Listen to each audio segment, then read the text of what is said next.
엄마, 집에 가고 싶어요. 어두운 방 한 구석, 5살 여자아이가 떨리는 목소리로 속삭였습니다. 하지만 그 아이를 바라보는 여자의 눈빛은 차가웠습니다. 바로 아이의 친어머니였습니다. 그녀는 냉정하게 고개를 돌렸습니다. 그리고 문을 열고 나가며 낯선 남자에게 동봉투를 건네받았습니다. 1993년 중국 구이저우성. 한 여자가 자신의 친딸을 포함해 무려 17명의 아이들을 납치하여 팔아넘겼습니다. 10년 동안 계속된 끔찍한 범죄. 그 시작은 한 마을의 평범한 일상 속에서 시작되었습니다. 그날의 이야기 속으로 어메이징 미스터리 지금 시작합니다. 1993년 5월 중국 구이저우성 깊은 산골 마을에 아침 안개가 천천히 걷히고 있었습니다.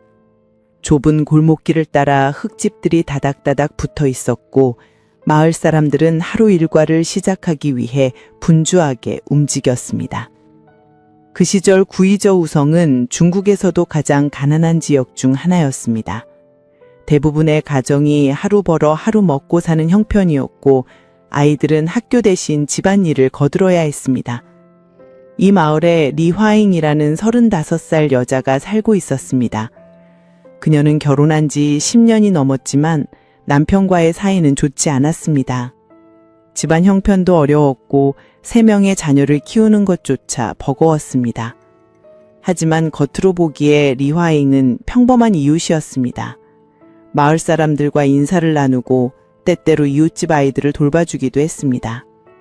누구도 그녀의 마음속에 끔찍한 계획이 자리 잡고 있으리라 상상하지 못했습니다. 그날 오후 리화잉은 골목을 천천히 걸으며 주변을 살폈습니다. 그녀의 시선이 한 집 앞마당에 멈췄습니다.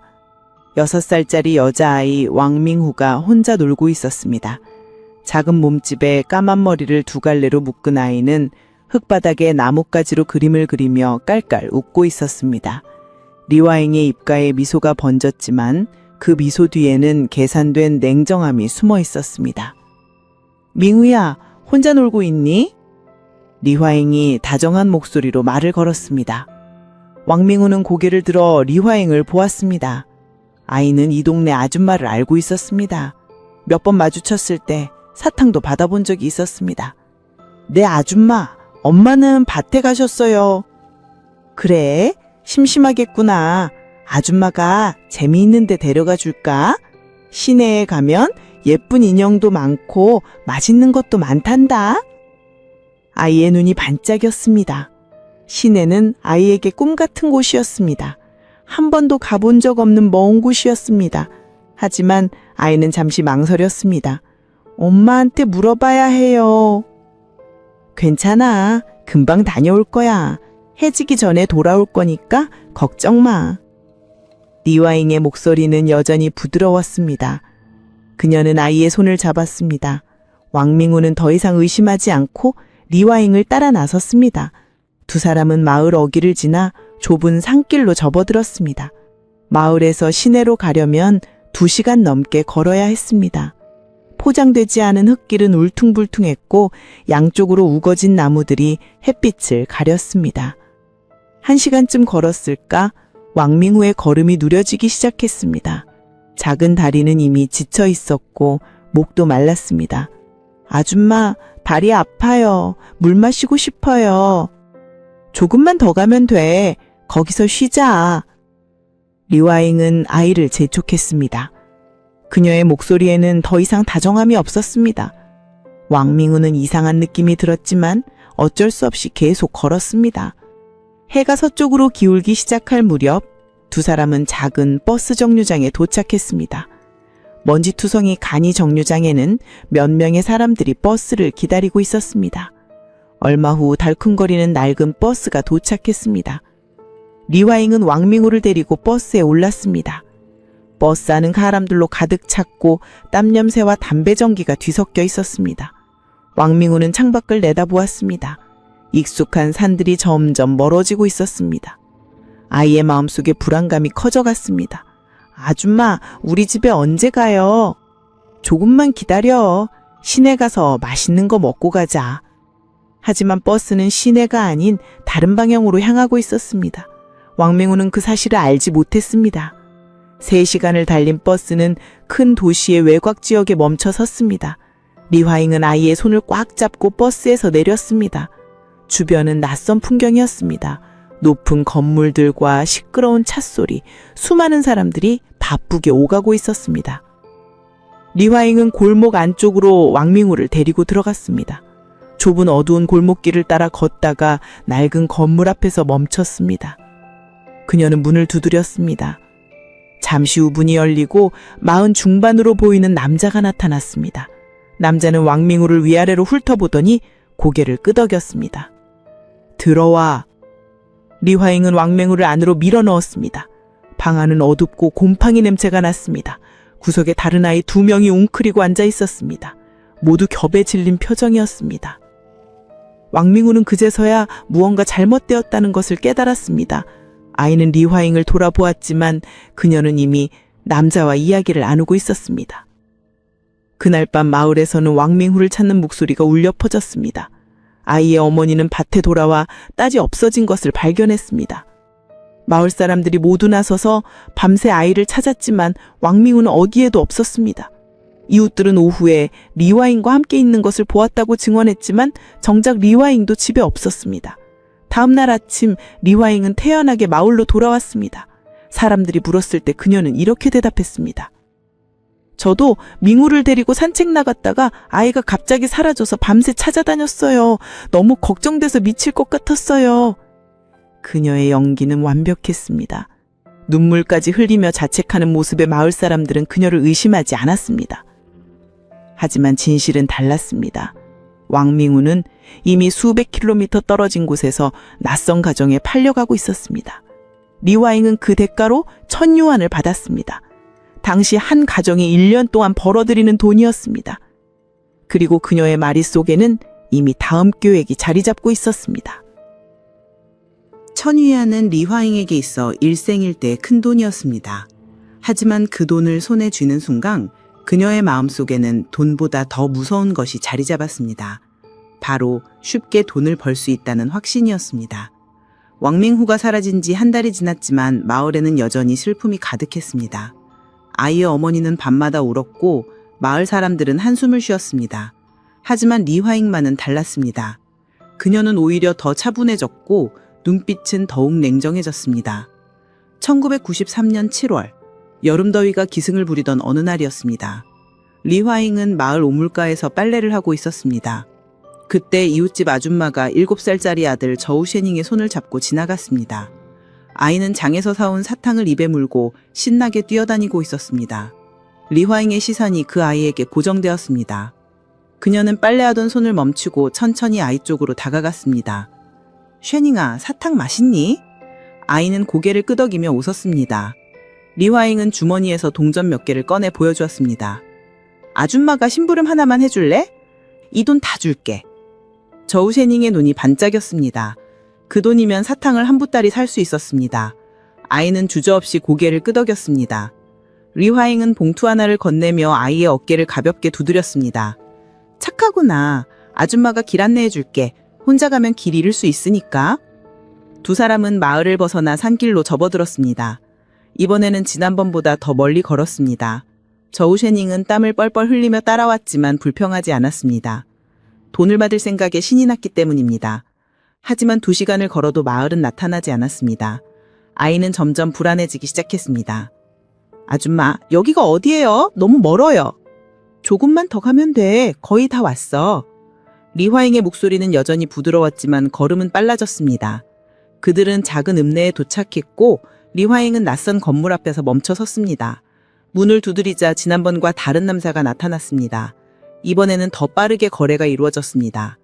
저우쉐닝이 무슨 일이 벌어지는지 깨닫기도 전에 남자는 아이를 방 안으로 끌고 들어갔고 리화잉은 돈을 받아 주머니에 넣었습니다. 이번에는 1500괴안이었습니다. 마을로 돌아온 리화잉은 또다시 완벽한 연기를 펼쳤습니다. 그녀는 저우쉐닝의 어머니를 찾아가 눈물을 흘리며 말했습니다. 제가 저희닝이를 우물가에서 봤는데 그 뒤로 보이지 않아요. 혹시 어디 갔는지 아세요? 저우쉐닝의 어머니는 얼굴이 창백해졌습니다. 마을 사람들이 다시 모여 아이를 찾기 시작했습니다. 하지만 이번에도 아무런 단서를 찾지 못했습니다. 2달 사이에 2명의 아이가 사라졌다는 사실에 마을 전체가 공포에 휩싸였습니다. 부모들은 아이들을 집 밖으로 내보내지 않았고 밤이면 문을 곳곳 걸어 잠갔습니다. 그해 가을 현 공안국에 한 통의 제보가 들어왔습니다. 인근 도시에서 구이주 성 출신으로 보이는 아이들이 여럿 목격되었다는 내용이었습니다. 담당 형사 장회민은 즉시 수사에 착수했습니다. 그는 40대 초반의 베테랑 형사로 15년간 현장을 누빈 경험이 있었습니다. 장 형사는 실종아동 명단을 검토하며 이상한 점을 발견했습니다. 같은 마을에서 2달 사이 2명의 아이가 사라졌다는 것이었습니다. 이건 우연이 아니야. 누군가 의도적으로 아이들을 데려가고 있어. 장 형사는 마을로 직접 찾아갔습니다. 그는 주민들을 일일이 면담하며 단서를 찾기 시작했습니다. 여러 증언이 나왔지만 대부분 모호했습니다. 그런데 한 노인이 중요한 이야기를 했습니다.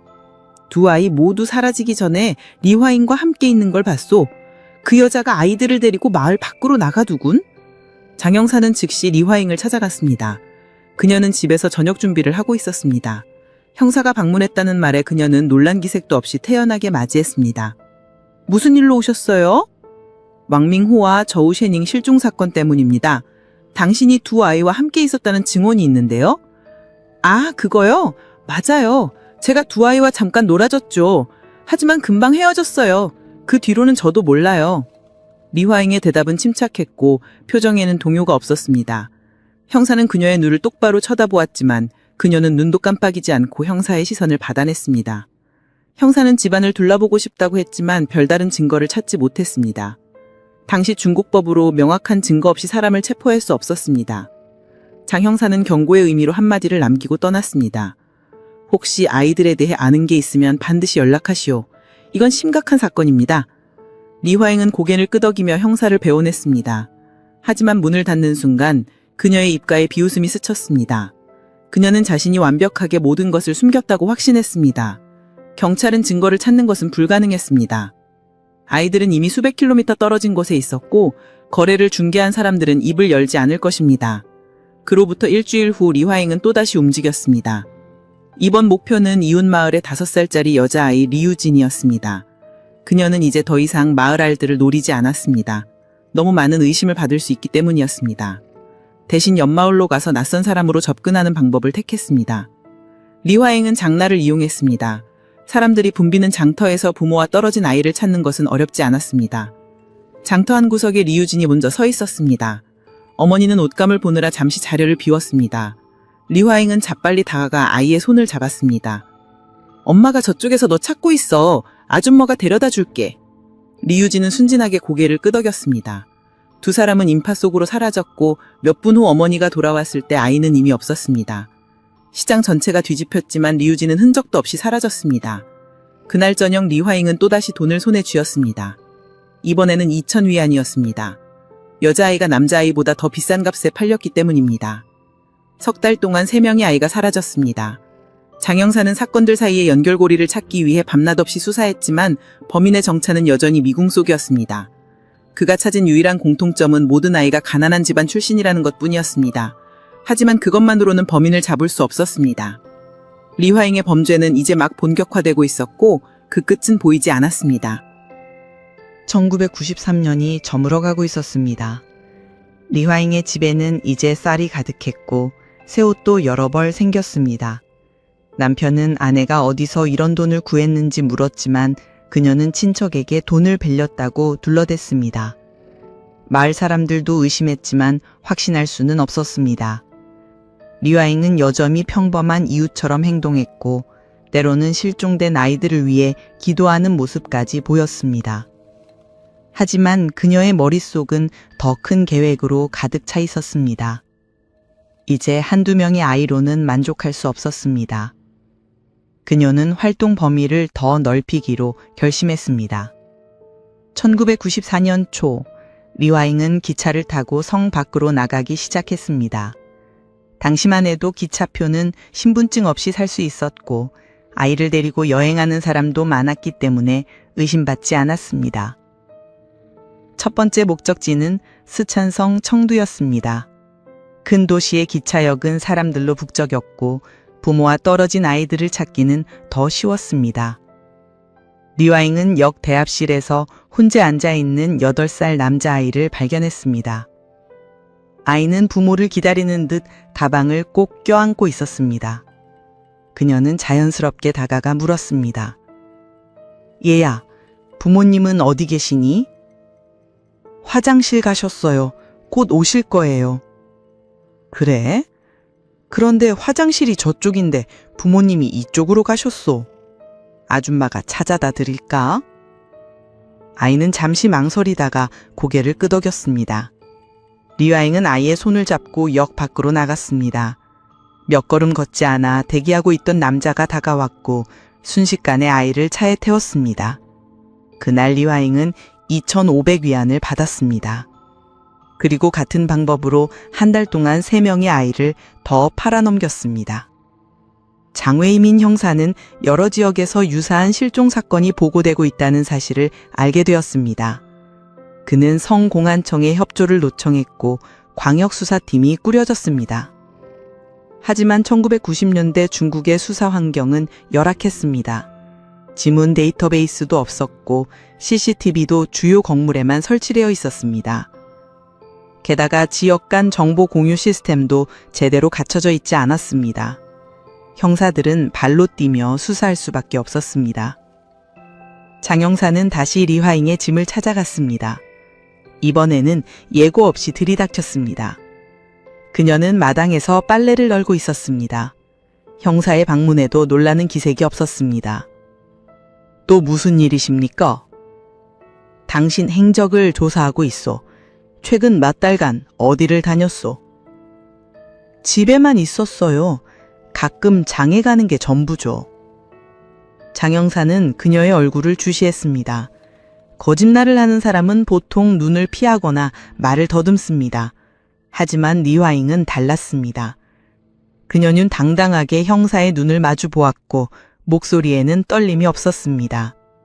형사는 증거 없이는 아무것도 할 수 없다는 사실에 좌절감을 느꼈습니다. 4년 봄, 리화잉에게 예상치 못한 문제가 생겼습니다. 남편이 심하게 다쳤던 것입니다. 밭에서 일하다가 넘어져 다리가 부러졌고 병원비가 많이 들어갔습니다. 그녀가 모아둔 돈도 바닥나기 시작했습니다. 리화잉은 더 많은 돈이 필요했고 더 자주 아이들을 납치하기 시작했습니다. 하지만 너무 자주 움직이면 들킬 위험이 컸습니다. 그녀는 고민 끝에 충격적인 결정을 내렸습니다. 어느 날 저녁 리화잉은 자신의 막내딸 양리화를 바라보았습니다. 5살 된 딸은 마당에서 인형을 가지고 놀고 있었습니다. 까만 머리에 큰 눈을 가진 예쁜 아이였습니다. 보통 어머니라면 자식을 보며 사랑을 느꼈겠지만 리화잉의 눈에는 오직 돈만 보였습니다. 여자아이는 남자아이보다 비싸게 팔렸습니다. 특히 어리고 건강한 여자아이는 더 높은 값을 받을 수 있었습니다. 닷새 후 리화잉은 양리화를 데리고 먼 도시로 떠났습니다. 남편에겐 친척집에 다녀온다고 둘러댔습니다. 기차 안에서 양리화는 어머니 품에 안겨 잠들었습니다. 아이는 어머니와 함께 여행을 간다는 사실에 신이 나 있었습니다. 하지만 아이는 알지 못했습니다. 이것이 어머니와 함께하는 마지막 시간이라는 것을. 기차가 도착한 곳은 후남성의 작은 도시였습니다. 리화잉은 미리 연락해둔 중개인을 만났습니다. 낡은 여관방에서 거래가 이루어졌습니다. 중개인이 양리화를 살펴보니 만족스러운 표정을 지었습니다. 건강해 보이고 예쁘네요.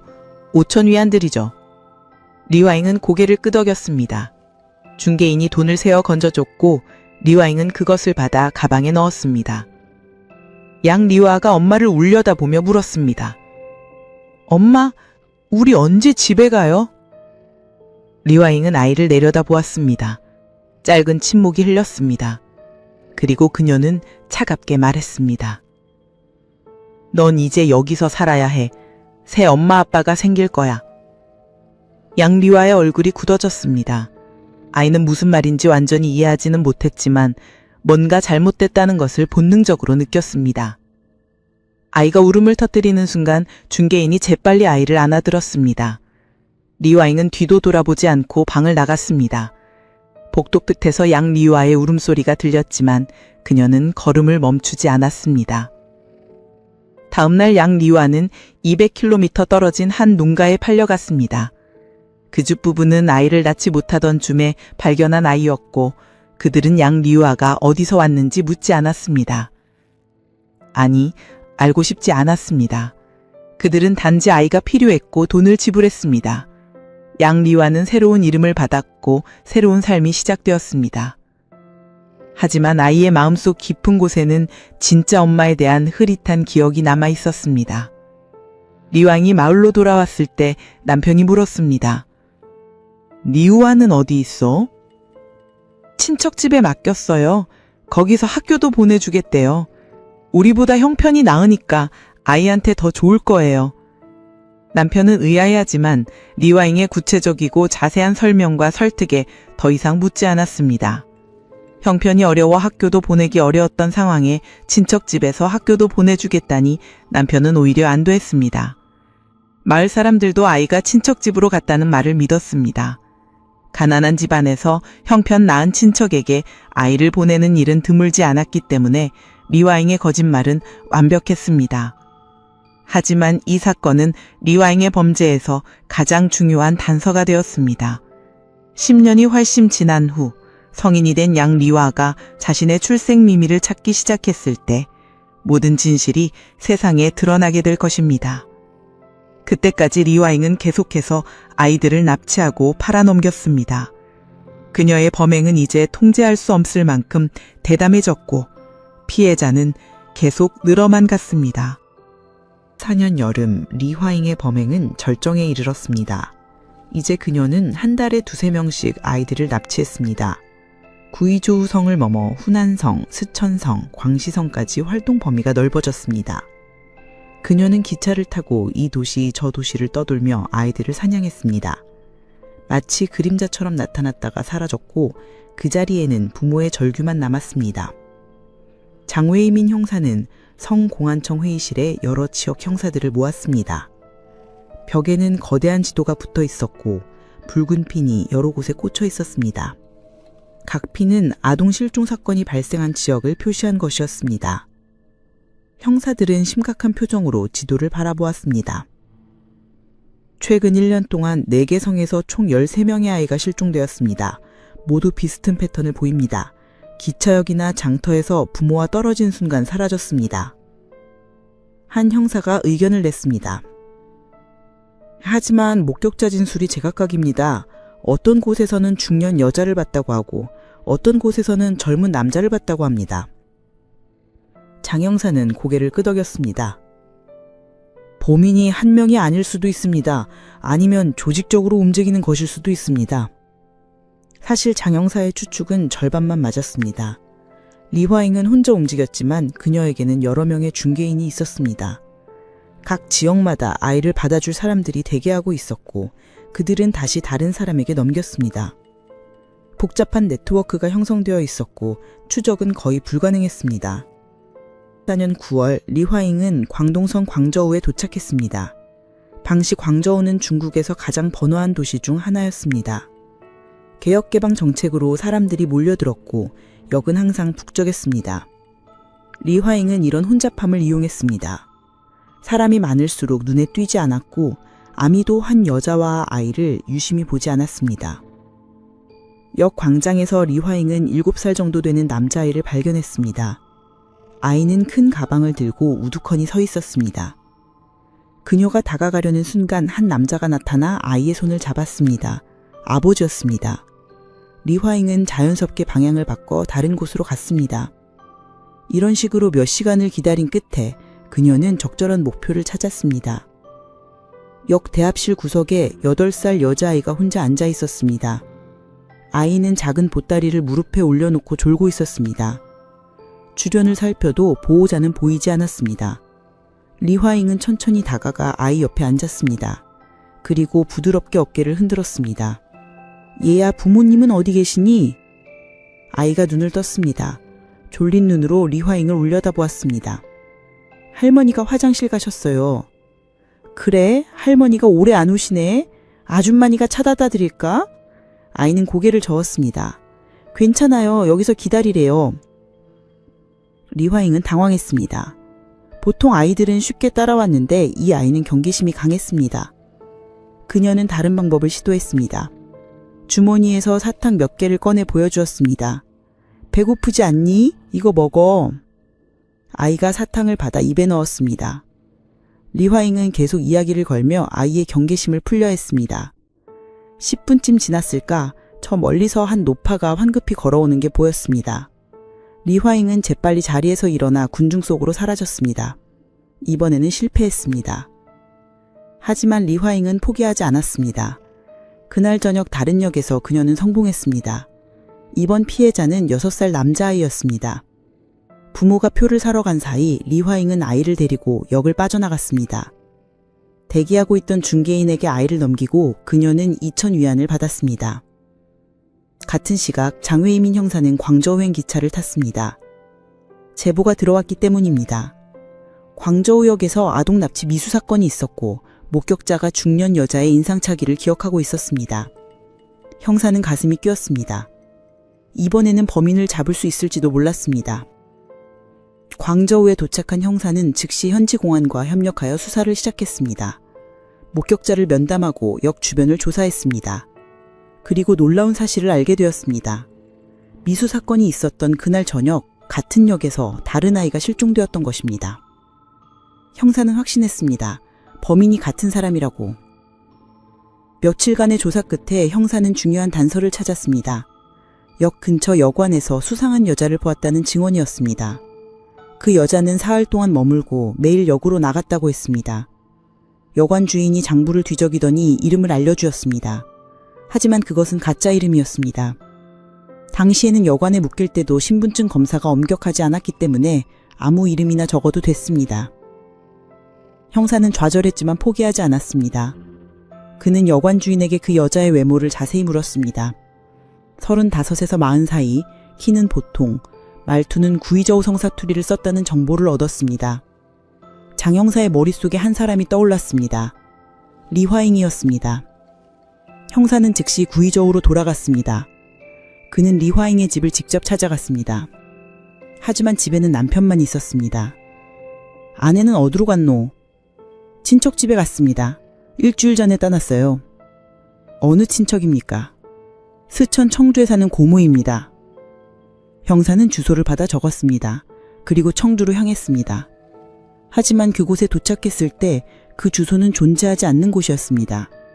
리화잉의 남편은 거짓 정보를 준 것이 아니었습니다. 그도 아내에게 속은 것이었습니다.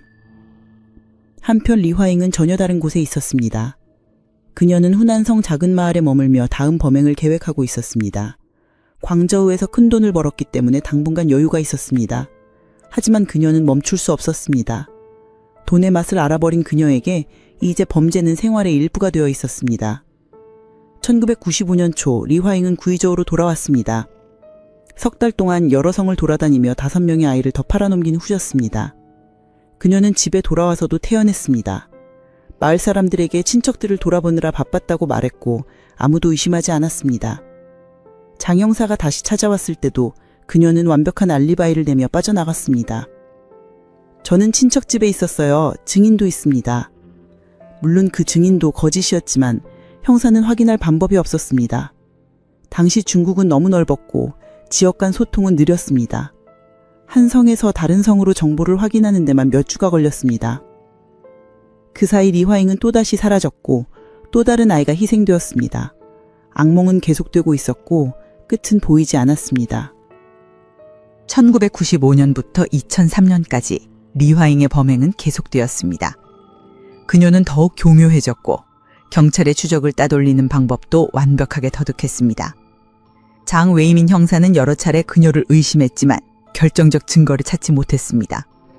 세월이 흐르는 동안 총 17명의 아이들이 리화잉의 손에 팔려갔습니다. 그 아이들은 중국 전역에 흩어져 새로운 이름으로 새로운 가족과 살아가고 있었습니다. 대부분은 자신이 팔려온 아이라는 사실조차 모르고 자랐습니다. 그리고 세월은 빠르게 흘렀습니다. 2020년 후난성의 한 작은 농촌 마을에서 한 젊은 여성이 거울을 보고 있었습니다. 31살 천메이링. 하지만 그녀는 자신의 진짜 이름조차 모르고 있었습니다.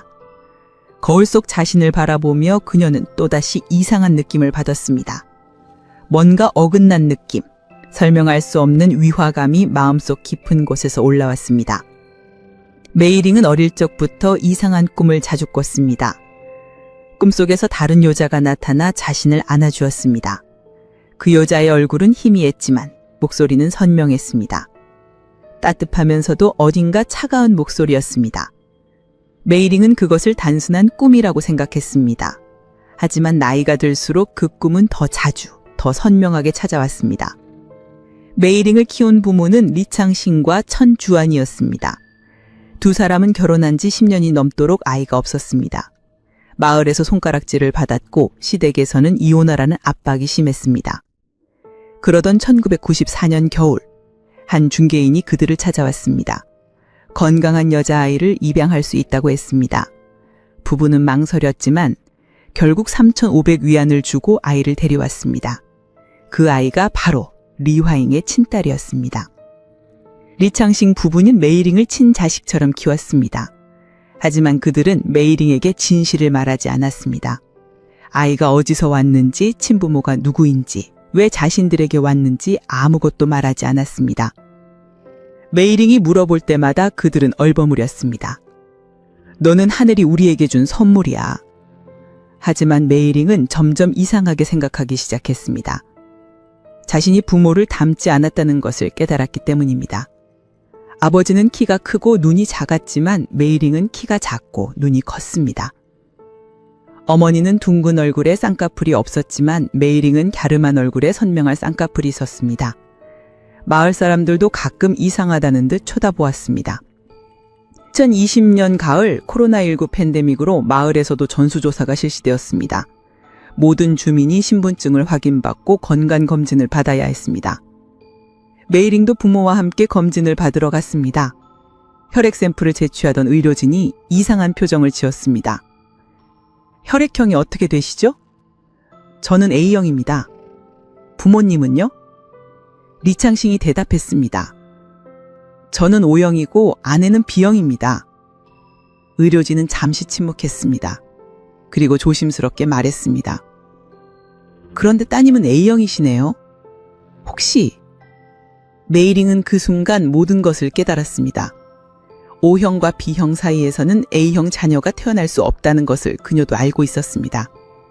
집으로 돌아오는 길 세 사람은 아무 말도 하지 않았습니다. 무거운 침묵만이 흘렀습니다. 그날 밤 메이링은 부모를 마주 앉혔습니다. 그리고 물었습니다. 혈액형이 부모님이랑 다른데 혹시 제가 입양된 건가요? 리창싱이 한참을 망설이다가 고개를 끄덕였습니다. 천주아는 눈물을 흘리기 시작했습니다. 미안하다, 메이링아. 우리가 너무 늦게 말한 거니? 아니에요. 그런데 제 친부모는 누구예요? 저는 어디서 왔어요? 리창싱이 무거운 입을 열었습니다. 우리도 정확히는 몰라. 26년 전 한 남자가 너를 데려왔어. 그 남자는 네 부모가 사고로 죽었다고 했어. 친척이 없어서 입양을 보낸다고 했지. 그게 정말인가요? 우리도 확신할 수 없어. 그때는 너무 간절했어. 아이가 필요했어. 그래서 깊이 묻지 않았어. 메이링은 충격을 받았습니다. 자신의 친부모가 누구인지, 어디서 왔는지 아무도 모른다는 사실에 믿기지 않았습니다. 그날 밤 메이링은 잠을 이루지 못했습니다. 어린 적의 희미한 기억들이 떠올랐습니다. 다른 집, 다른 사람들과 울면서 누군가를 찾던 자신의 모습이 어렴풋이 기억났습니다. 2021년 초 접수대에서 담당자는 그녀를 한 형사에게 안내했습니다. 형사의 이름은 첸징웨이였습니다. 40대 초반 여성 형사로 실종아동 전담반에서 10년 넘게 일하고 있었습니다. 첸 형사는 메이링의 이야기를 주의 깊게 들었습니다. 그리고 컴퓨터를 뒤적이기 시작했습니다. 1990년대 실종아동 데이터베이스를 검색했습니다. 수많은 이름이 화면에 나타났습니다. 첸 형사는 몇 가지 조건을 입력했습니다. 1994년 5살 여자아이 구이주성 출신. 검색 결과 5건이 나왔습니다. 혹시 이 중에 기억나는 이름이 있나요? 메이링은 화면을 들여다보았습니다. 5개의 이름이 있었지만 그중 어떤 것도 익숙하지 않았습니다. 첸 형사가 한 파일을 열었습니다. 1994년 실종 구이주성 산간 마을 출신, 실종 당시 5세. 특징은 쌍꺼풀이 있고 왼쪽 팔뚝에 작은 점이 있다고 적혀 있습니다. 메이링은 왼쪽 팔뚝을 보았습니다. 그곳에 작은 점이 있었습니다. 그녀는 그것을 그저 점이라고만 생각했었습니다. 첸 형사는 진지한 표정으로 말했습니다. DNA 검사를 해봐야 확실히 알 수 있습니다. 이 파일에는 신고자 정보가 있습니다.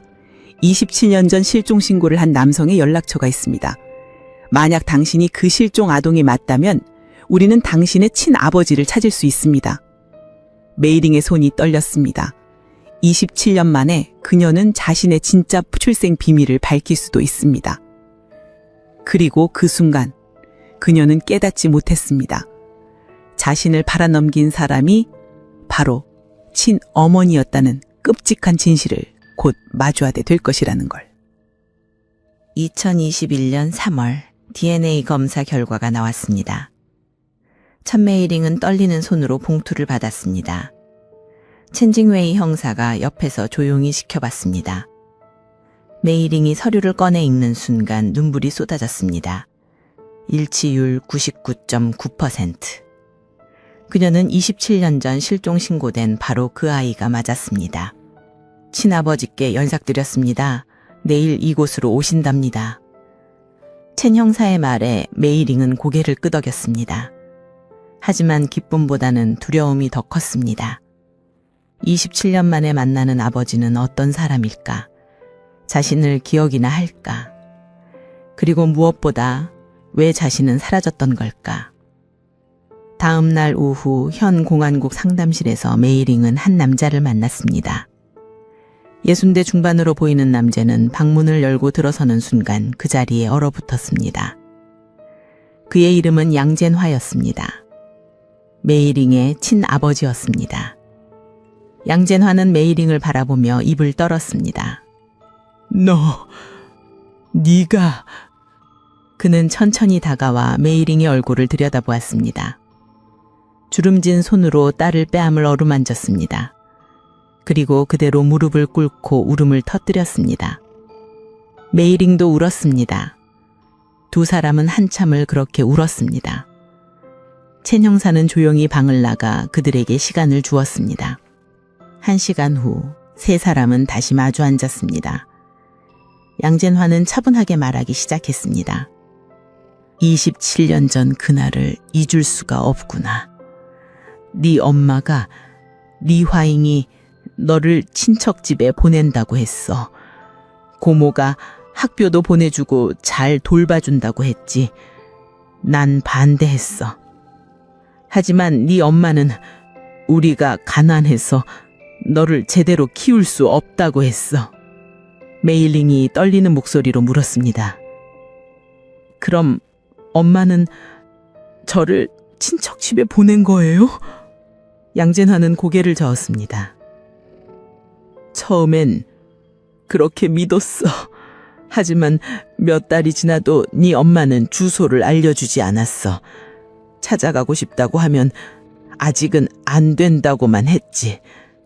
그러다 1년이 지났어.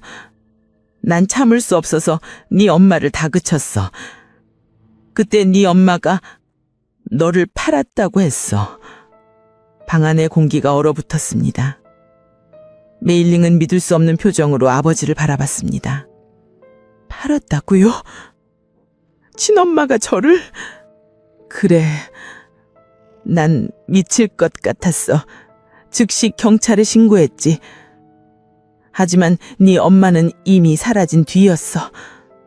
집을 나가 어디론가 숨어버렸어. 경찰이 수배를 했지만 찾을 수 없었어. 첸 형사가 끼어들었습니다. 리화잉 말씀이시죠? 그 이름이 저희 수사 기록에도 있습니다. 구이저 우성 아동 실종 사건의 주요 용의자였습니다.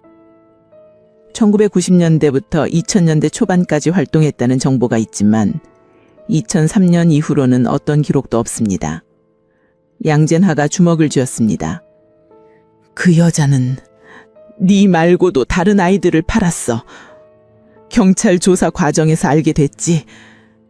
동네 아이들, 다른 마을 아이들 10년 넘게 그 짓을 했어. 메일링은 충격의 말을 잊지 못했습니다. 자신을 낳은 어머니가 자신을 돈을 받고 팔았다는 사실. 그것도 다른 아이들까지 납치해서 팔았다는 사실이 믿기지 않았습니다. 그녀는 떨리는 손으로 물을 마셨습니다. 첸 형사가 파일을 펼쳤습니다. 리화잉을 현재 행방불명 상태입니다. 하지만 우리는 포기하지 않았습니다. 전국 데이터베이스를 계속 모니터링하고 있고 각 지역 공안국에 협조를 요청했습니다. 양진화가 벌떡 일어섰습니다. 그 여자를 반드시 잡아야 합니다. 내 딸뿐만 아니라 수많은 아이들을 팔아넘긴 악마입니다. 첸 형사는 고개를 끄덕였습니다. 저희도 그렇게 생각합니다. 전메이린 씨, 당신이 나타난 것은 이 사건을 다시 열 수 있는 중요한 계기입니다. 당신의 증언과 DNA 증거가 있다면 우리는 리화잉을 체포하고 기소할 수 있습니다. 메일링은 결심한 표정으로 말했습니다. 도와드리겠습니다.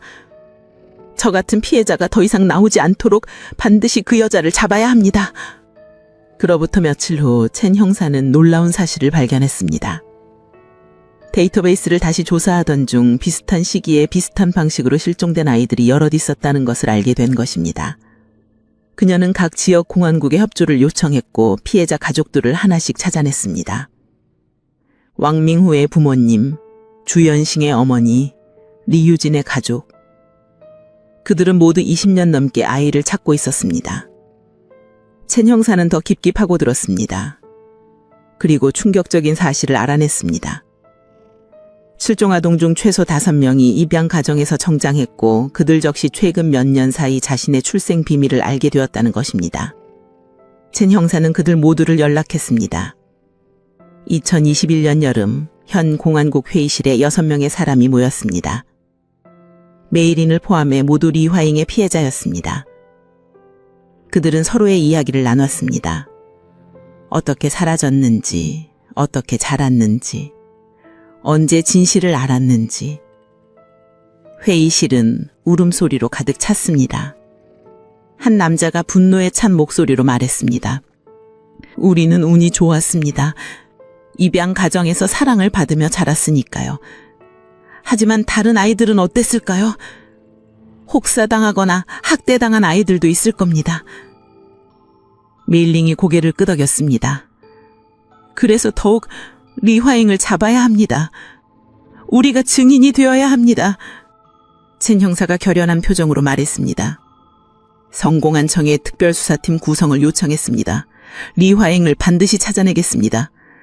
여러분의 용기가 이 사건을 해결하는 열쇠입니다. 회의가 끝난 후 메일링은 창문위에 가려놨습니다.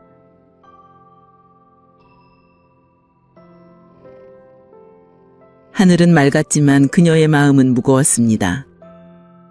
자신을 낳아준 여자, 하지만 자신을 돈을 받고 판 여자. 리화잉을 만나면 무슨 말을 해야 할까? 증오해야 할까? 아니면 연민을 가져야 할까? 메일링은 알 수 없었습니다.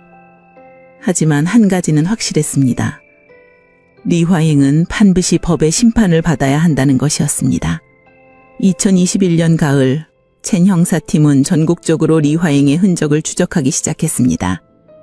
신분증 사용 기록, 주민등록 정보, 병원 기록, 은행 거래 내역 등을 모두 뒤졌지만 18년간 단 한 번도 자신의 실명을 사용하지 않았습니다. 하지만 추적은 계속되었습니다. 첸 형사는 포기하지 않았습니다. 그리고 2022년 초 마침내 단서를 잡았습니다. 광시성의 한 작은 마을에서 구이저우 사투리를 쓰는 50대 여자에 대한 제보가 들어온 것입니다.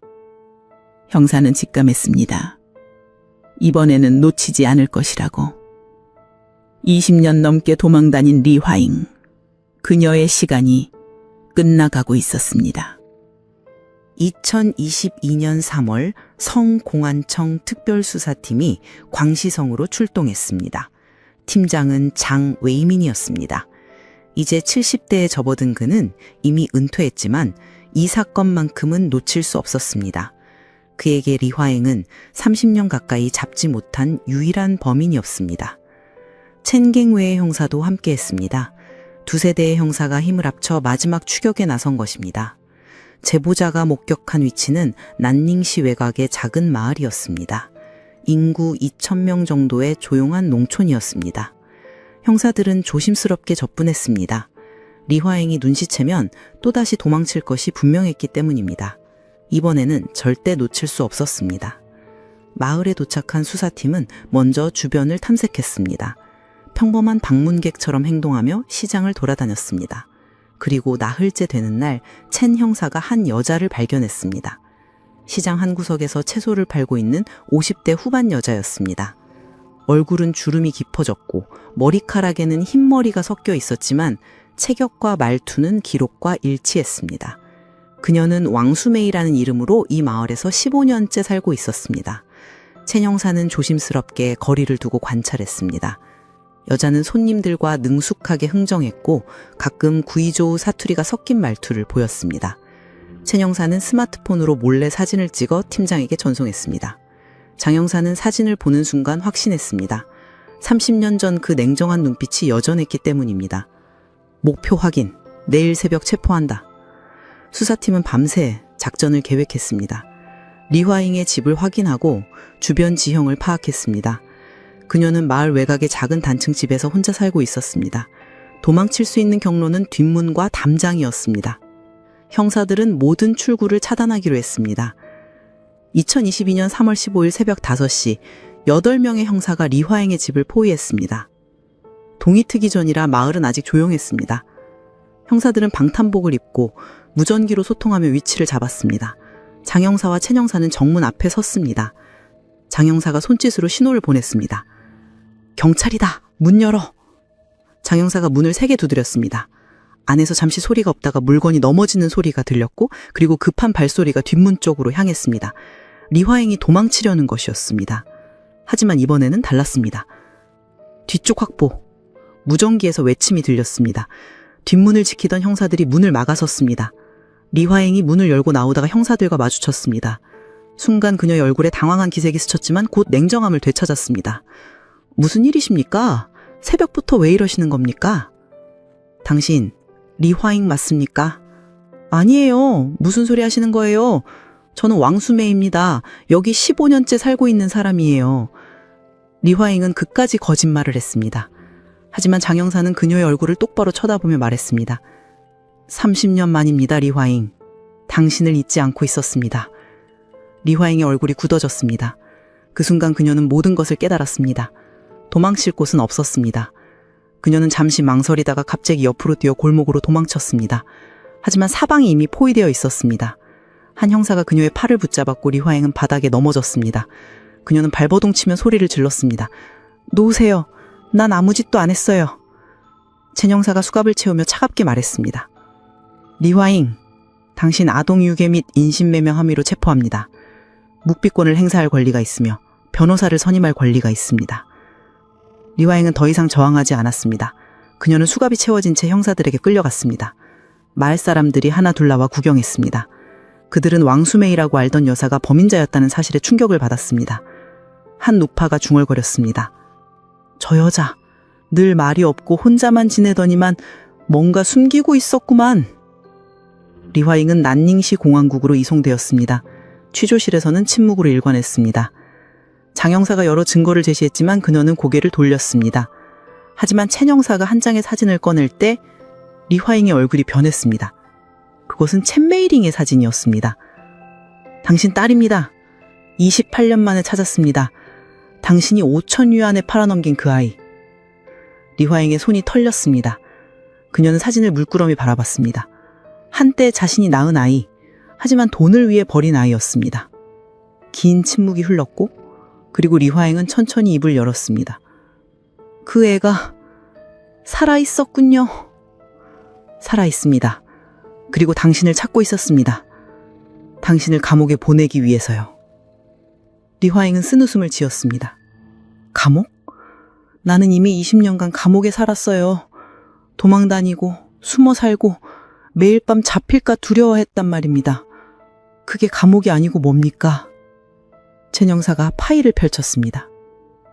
우리는 당신이 판 아이들 중 6명을 찾았습니다. 모두 성인이 되었고 당신을 고소하기로 했습니다. DNA 증거도 있고 피해자 진술도 있습니다. 당신의 전 남편 양재너도 증인으로 나섭니다. 이번에는 도망칠 수 없습니다. 리화잉은 고개를 떨궜습니다. 그녀는 알고 있었습니다. 이제 끝이라는 것을. 30년간 저지른 끔찍한 범죄들, 20년간의 도피 생활, 이제 모든 것에 대한 대가를 치러야 할 때가 온 것입니다. 며칠 후 리화잉은 정식으로 기소되었습니다. 혐의는 아동유괴닉 인신매매 17건, 미성년자 학대, 사기 등 여러 죄목이었습니다. 중국 법으로는 이런 범죄에 대해 극형까지 선고될 수 있었습니다. 체포 소식이 알려지자 전국이 들썩였습니다. 30년 전 사라진 괴물이 마침내 잡혔다는 소식에 사람들은 환호했습니다. 천메이링은 뉴스를 보며 눈물을 흘렸습니다. 28년 만에 자신을 버린 어머니가 마침내 법의 심판을 받게 된 것입니다. 그녀는 아버지 양재나에게 전화를 걸었습니다. 아버지, 들으셨어요? 그 여자를 잡았대요? 전화기 너머로 아버지의 흐느끼는 소리가 들렸습니다. 그래, 8년을 기다렸구나. 이제 끝이 나는구나. 하지만 진짜 끝은 아직 오지 않았습니다. 재판이 남아 있었습니다. 그리고 그 재판정에서 천메이링은 리화잉과 마주하게 될 것입니다. 30년 만에 펼쳐질 모녀의 대면은 그것은 상상만으로도 가슴이 저려오는 순간이었습니다. 2024년 10월 25일 구이양시 중급 인민법원 리화잉의 재판이 시작되는 날이었습니다. 법정 밖에는 이른 아침부터 수백 명의 사람들이 몰려들었습니다. 피해 아동의 부모들, 언론 기자들 그리고 이 사건에 분노한 시민들이었습니다. 30년간 숨겨져 있던 끔찍한 범죄가 마침내 세상에 드러나는 순간이었습니다. 법정 안으로 들어서는 순간 긴장감이 느껴졌습니다. 방청석은 이미 가득 찼고 카메라가 법정 곳곳을 비추고 있었습니다. 중국 전역에서 이 재판을 생중계로 지켜보고 있었습니다. 오전 9시 법정 문이 열리고 리화잉이 들어왔습니다. 수갑을 찬 그녀는 마른 얼굴에 무표정한 모습이었습니다. 방청석에서 누군가 소리쳤습니다. 저 악마 같은 년. 판사가 망치를 두드리며 정숙을 명령했습니다. 리화잉은 티고석에 앉아 고개를 숙인 채 아무 말도 하지 않았습니다. 검사가 일어나 기소 내용을 낭독하기 시작했습니다. 피고 리화잉은 1993년부터 2003년까지 10년간 총 17명의 미성년자를 유괴하고 인신매매한 혐의를 받고 있습니다. 피해자는 최연소 5세부터 최고 고령 10세까지이며 피고는 이들을 납치하여 중국 각지의 가정에 팔아넘겼습니다. 특히 피고는 자신의 친딸까지 매매 대상으로 삼아 인륜을 저버린 중대 범죄를 저질렀습니다. 방청석에서 분노의 한숨이 흘러나왔습니다. 검사는 계속해서 증거를 제시했습니다. 피해자들의 DNA 검사 결과, 입양 가정에서 받은 돈의 기록, 중개인들의 증언이 차례로 공개되었습니다. 스크린에 아이들의 사진이 하나씩 비쳤습니다. 17개의 얼굴이 법정을 메웠습니다. 첫 번째 증인으로 왕밍후의 어머니가 증언대에 섰습니다. 이제 60대가 된 그녀는 떨리는 목소리로 말하기 시작했습니다. 1993년, 그날을 잊을 수가 없습니다. 제 딸은 6살이었습니다. 저는 밭에서 일하고 있었고 딸은 집 앞에서 놀고 있었습니다. 해질 무렵 집에 돌아왔을 때 딸이 없었습니다. 그녀의 목소리가 떨렸습니다. 31년입니다. 31년 동안 저는 딸을 찾아 헤맸습니다. 밤마다 딸의 이름을 부르며 울었습니다. 저 여자는 제 딸을 돌려주지 않았습니다. 아직도 딸이 어디 있는지 모릅니다. 방청석에서 흐느끼던 소리가 들렸습니다. 리화잉은 여전히 고개를 숙인 채 아무 반응도 보이지 않았습니다. 다음으로 조우신잉의 어머니가 증언했습니다. 그녀 역시 비슷한 이야기를 했습니다. 아들이 심부름을 간다며 리화인과 함께 나갔다가 돌아오지 않았다는 내용이었습니다. 오후가 되자 피해 생존자들이 증언대에 섰습니다. 이제 30대가 넘은 그들은 차례로 자신의 이야기를 했습니다. 어떻게 납치되었는지, 낯선 가정에서 어떻게 자랐는지, 진실을 알았을 때 어떤 충격을 받았는지. 한 남자는 입양 가정에서 학대당한 이야기를 했고, 한 여자는 제대로 된 교육도 받지 못한 채 농사일만 했다고 증언했습니다. 법정은 침묵과 울음으로 가득 찼습니다. 오후 3시 마지막 증인이 호명되었습니다. 천메이릭이었습니다. 그녀는 천천히 증언대로 걸어갔습니다. 그리고 리화잉을 똑바로 쳐다보았습니다. 28년 만에 마주하는 친어머니였습니다. 리화잉도 천천히 고개를 들어 딸을 바라보았습니다. 두 사람의 눈이 마주쳤습니다. 짧은 순간이었지만 그 시선 속에는 말로 표현할 수 없는 감정들이 뒤섞여 있었습니다. 천메이링은 차분한 목소리로 말하기 시작했습니다. 저는 31년 동안 천메이링이라는 이름으로 살았습니다. 저를 키워주신 부모님은 좋은 분들이었습니다. 하지만 저는 늘 무언가 어긋난 느낌을 받았습니다. 어린 시절의 흐릿한 기억들, 설명할 수 없는 꿈들, 그것들이 저를 괴롭혔습니다. 그녀는 잠시 말을 멈추고 리화잉을 바라보았습니다. 2020년 우연한 계기로 저는 진실을 알게 되었습니다. 저를 낳은 사람이 저를 돈을 받고 팔았다는 사실에 충격을 받았습니다. 분노했습니다. 밤마다 악몽을 꾸었습니다. 하지만 시간이 지나면 저는 깨달았습니다. 당신을 증오하는 것보다 더 중요한 것이 있다는 것을. 바로 정의를 실현하는 것입니다. 천메이링의 목소리는 떨리지 않았습니다. 그녀는 강했습니다. 당신은 17명의 아이들에게서 가족을 빼앗았습니다. 그 아이들의 부모에게서 자식을 빼앗았습니다. 당신은 수많은 사람들의 삶을 파괴했습니다. 저는 오늘 이 자리에서 당신이 법의 심판을 받기를 요구합니다. 당신 같은 사람이 더 이상 아이들을 해치지 못하도록. 당청석에서 박수가 터져 나왔습니다. 판사가 다시 정숙을 명령했습니다. 천메이링은 증언대에서 내려와 자리로 돌아갔습니다. 그녀는 더 이상 리화잉을 보지 않았습니다. 볼 필요가 없었습니다. 할 말은 다 했기 때문입니다. 판사가 리화잉에게 물었습니다. 피고는 증인들의 증언에 대해 할 말이 있습니까? 리화잉은 한참을 침묵했습니다. 그리고 천천히 입을 열었습니다. 모두 사실입니다. 제가 그 아이들을 납치하고 팔았습니다. 법정이 술렁였습니다. 리화잉의 변호사가 당황한 표정으로 그녀를 말렸지만 리화잉은 계속 말했습니다. 저는 가난했습니다. 돈이 필요했습니다. 처음에는 그것뿐이었습니다. 하지만 시간이 지나면 저는 제가 무엇을 하고 있는지 잊어버렸습니다. 아이들이 사람이 아니라 물건처럼 보였습니다. 양심은 사라졌고 남은 것은 돈뿐이었습니다. 그녀는 고개를 들어 천메이링을 바라보았습니다. 메이링아, 미안하다는 말은 하지 않겠다. 그런 말로는 아무것도 되돌릴 수 없기 때문이다. 나는 네 어머니가 될 자격이 없다. 나는 사람이 아니었다. 짐승만도 못했다. 천메이링은 아무 대답도 하지 않았습니다. 그녀는 그저 앞만 바라보았습니다. 리화잉은 다시 고개를 숙였습니다. 재판은 이틀 동안 계속되었습니다. 모든 증거가 검토되었고 모든 증인이 진술했습니다. 2024년 10월 25일 오후 판사가 판결문을 낭독했습니다. 피고 리화잉은 아동유괴 및 인신매매 17건, 미성년자 학대, 조직범 가담 등의 혐의로 유죄를 선고받았습니다. 피고의 범죄는 극악무도하며 사회에 큰 해악을 끼쳤습니다. 특히 친딸까지 매매 대상으로 삼은 것은 인륜을 저버린 행위입니다. 판사가 잠시 멈추고 엄숙하게 말했습니다. 이에 본 법정은 피고 리화잉에게 사형을 선고합니다. 방청석에서 한숨과 울음이 터져 나왔습니다. 리화잉은 아무 반응도 보이지 않았습니다. 그녀는 이미 각오하고 있었던 것 같습니다. 경호원들이 그녀를 끌고 나가는 동안 천메이링은 창밖을 바라보았습니다. 하늘은 맑았고 햇살이 따뜻했습니다. 31년간의 긴 악몽이 끝나가고 있었습니다. 2025년 2월 28일 리화잉의 사형이 집행되었습니다. 그녀는 마지막까지 침묵했습니다. 사형 집행 전날 밤 교도관이 마지막으로 할 말이 있느냐고 물었을 때도 그녀는 고개를 저었습니다. 다음 날 새벽 57세의 리화잉은 이 세상을 떠났습니다. 하지만 그녀가 남긴 상처는 사라지지 않았습니다. 재판 이후 첸중회의 형사는 나머지 피해자들을 찾기 위해 계속 수사했습니다. 17명 중 6명만 찾았을 뿐 11명은 여전히 행방을 알 수 없었습니다. 그들은 중국 어딘가에서 다른 이름으로 다른 삶을 살고 있을 것이었습니다.